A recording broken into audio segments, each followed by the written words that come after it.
Welcome back, guys. We are in the classified location, and as you can probably tell, gun is empty, don't be weird. We are talking about the Staccato, but we kind of came here to shoot, so if you can tell over there, it's gonna like rain in the next 20 minutes, so we'll probably just do a little bit of shooting, get you a little montage thing, and just so you guys can see, but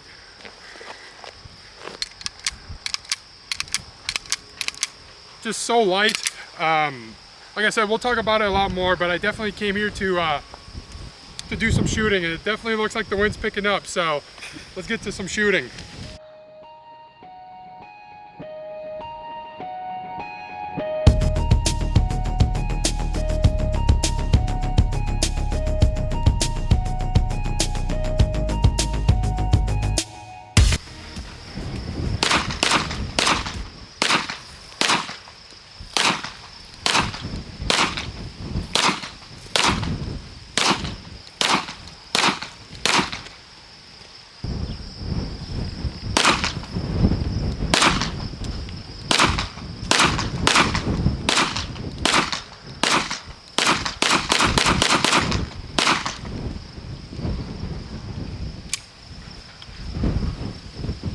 It's just so much fun. Hey guys, welcome back to Bobby FPS. Hopefully you guys enjoyed that last video regarding the Lahar 30K. Honestly, it wasn't my best video, so I took the time to hopefully go into better detail regarding the Staccato XL here that I'm going to be doing a review on. I will hopefully remember to put a timestamp of, you know, a little bit of shooting footage I put in here and stuff like that, but I'm going to try keeping this pretty concise and just kind of talking about it. Nothing's in the firearm and the gun is clear. We'll just start basically with what's included. So when you do get a Staccato, I don't want to scratch it, what you get is obviously the firearm, and then you get a 20 round mag, and then you get two 17s. So let me just show you how that looks like. I'm definitely a fan of how the 20 looks like. So this is how it looks like with the 20. I really do like just that obviously extended mag look right there. So that's how it looks with the 20. And then this is how it looks like with the 17. So definitely I like how it looks with the 20 rounder, but that's just personal preference. So yeah, very nice. So let's just kind of talk about the appearance of the firearm. So obviously we know it's a Staccato XL. Overall, I think it's a phenomenal looking gun. I love the cuts right here near the end of the barrel here. Hopefully you can kind of just tell. Another thing that I really love is the American flag here near the frame. Just shows you that everything was made in-house in the USA and all parts are made here. So pretty cool thing to kind of see on the XL, or just in the Staccato in general. Another thing that I like to point out is the grip. I'm a very big fan of this grip. I also like this little small indent here they have for your middle finger, so when you are gripping that firearm, it feels really good. So that is just one thing to take into account. Has the stars on both sides of the handgun here, and then we have that mag well at the bottom just to kind of aid with that quick reload, so we're just throwing it in. And we also have that mag well, so when we're throwing in that mag, we can put in another one. So I do like that mag well at the end, and it comes installed already. Like some handguns, it comes in the box or soft case, and you have to install it manually. So for the price point that you get this thing for, I hope it comes installed just to save you a little bit of time. One thing you've probably seen with all Staccatos is just like how easy it is. I mean, they do such a great job. It is like throw a mag in, pull, like it's so effortless. So very impressed with obviously how the slide works and everything. So yeah, how easy it is to use. Obviously we're very familiar with handguns and striker fire, so this one has a action in the back here. So still very nice, clean, clear, crisp action with pulling the trigger, obviously. So it's very easy to wield in my personal preference. We'll talk about weight and specs here in a second, but It is obviously a full size, so you definitely get that weight in the rear of the gun, but the trigger comes in anywhere from 2.1 pounds to 2.3, and I mean, it is just beautiful to pull and shoot. So here's the trigger, gun is empty.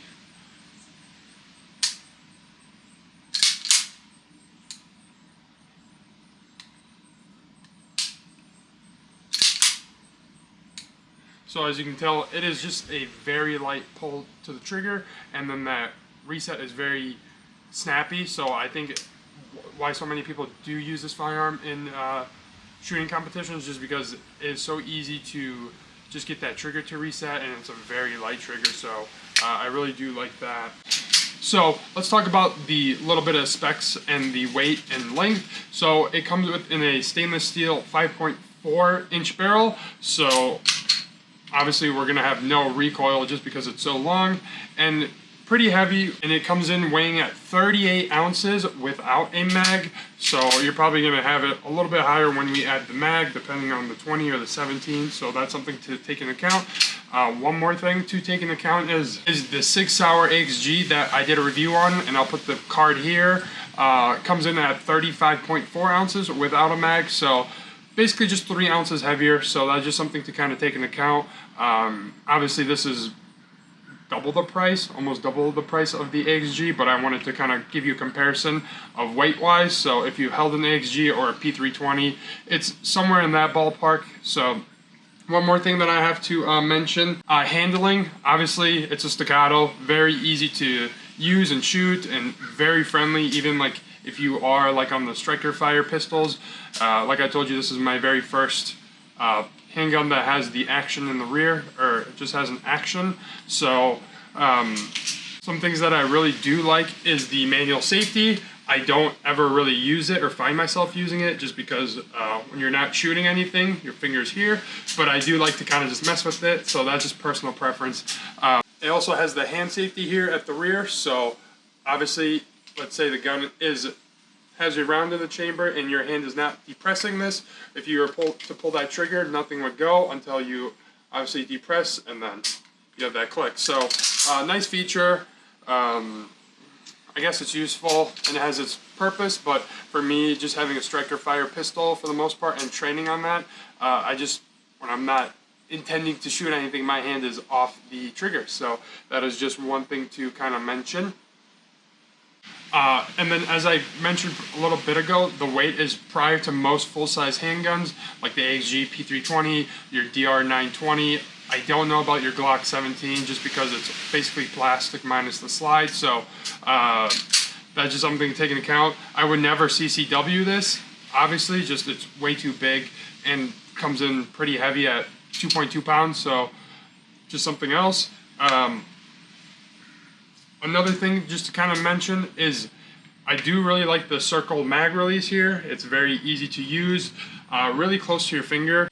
Moving to the cons, there's just a few things that I kind of picked out after shooting this, and I will have a conclusion here after I talk about the cons and stuff. But one thing that I find myself having a hard time with is, hopefully when you can see this, or I'll zoom in, is let's say when you are shooting and you are empty, when we drop that mag, I find myself having to move my hand to be able to grab to drop that slide.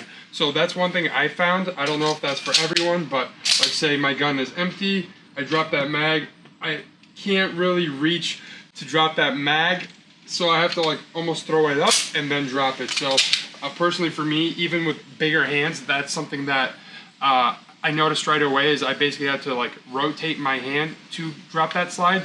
I wish STI was able to move that back just a hair to just for that little extra ease of use of dropping that slide. So that's one thing I kind of found while shooting this gun quite a bit, is it was very hard for me to honestly very hard for me to reach the slide release. So that's just one thing that I had to mention. One more thing that I have to mention is it comes at a price tag roughly around $3,500 USD. It's a little disappointing that it doesn't come optics ready. I believe you have to buy an entire new slide, or you take out the you take this off and then you have to put a plate and I believe that costs anywhere between $200 to $300, plus obviously the optics. So for a gun that's $3,500 to add basically another $500 to make it optics ready is a little bit unfortunate, and is a little disappointing when you are at this price range. One other thing that I have to mention is obviously the price point. Unless if you're a professional or someone with a lot of money, I have a very hard time justifying this for the price point of $3,500. Like, there's a lot of great YouTubers out there that have kind of said, hey, you can build something for half the cost. Springfield Prodigy is a firearm that comes to mind. Also the Bull Tech Armory, I think, or something like that, that just released, but that is still around like that $2,200-$2,300 price point compared to your Springfield, which is about $15. So yeah, obviously Staccatos are very well known, but it's very hard for me to consider paying $3,500 USD for something that is still missing some things. And yeah, that is my other con. So let me just wrap up the video. My conclusions here is very easy to shoot, extremely flat. I mean, we have that 5.4 inch stainless steel barrel and just a very heavy frame to keep that recoil basically none. And with that extremely light trigger and reset, it's extremely easy to, once you start hitting steel, just continually hitting steel. I'm not the best shot using irons, but I find myself where point of aim, point of impact, so I'm very impressed with this thing. Another thing that I do have to mention is reliability. I put roughly around 400 rounds before actually making this video. Just wanted to test reliability, and we had no problems. I used PMC 115 grain and 124 grain, and then CCI brass. I think that's where we'll end the video. Thank you guys so much for watching, and hopefully you learned something about the Staccato. It was really fun to record and just having an excuse to shoot this thing so much. So if you did enjoy the video, consider subscribing, sharing. I'll also be having some more silencer reviews here in the near future. So, you know, if you're into silencers, consider subscribing. And thank you guys so much for watching, and I'll see you guys next time. Peace.